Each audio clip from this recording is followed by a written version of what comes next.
everyone! Good afternoon, United Kingdom, and good evening, Philippines! Yes, I'm here, guys. Today is Saturday. It's my first day of my off. And I'm happy to be here to share with you.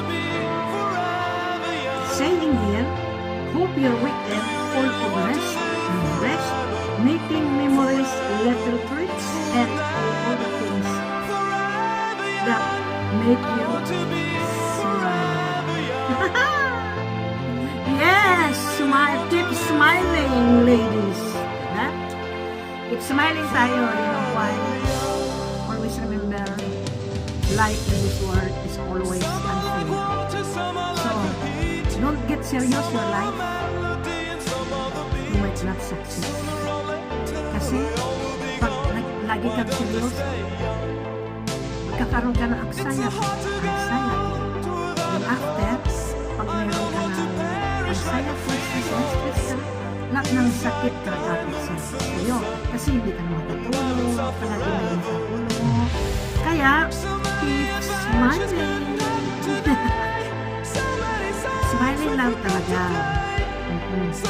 Kasi, ang problema, hindi tayo iiwanan yan. Habang nabubuhay tayo, may problema tayo sa ating. Kaya, masanay na lang tayo sa problema. Tawanan mo na lang. Matawanan mo na lang. At huwag mo intindihin. Doon tayo hihingi ng tulong sa taas. Bibigay niya sa atin yun. No? Kasi, wala eh. Ako nga, ang libangan ko lang sana yung karaoke, yung magkakanta ko. Tapos, bawat kanta ko naman. Bawat naman live namin, palagi na lang kaming hinahabol ng revenue. Paano kaya kumanta ng sintonado? Sabi nga sa akin nung isa, sabi niya, siya daw, hindi daw siya na-copyright. Paano kaya ang kanta niya? Alam ko kung paano. Ayoko ganun. Mag-iisip ako kung anong gagawin ko kasi mahirap. Kanta-kanta tapos copyright, sayang lang ng oras mo.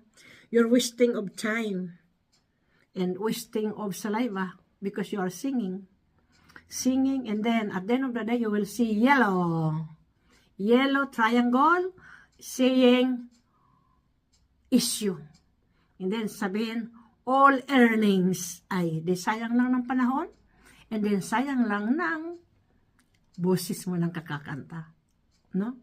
Kaya dito na lang muna tayo. Hay nako.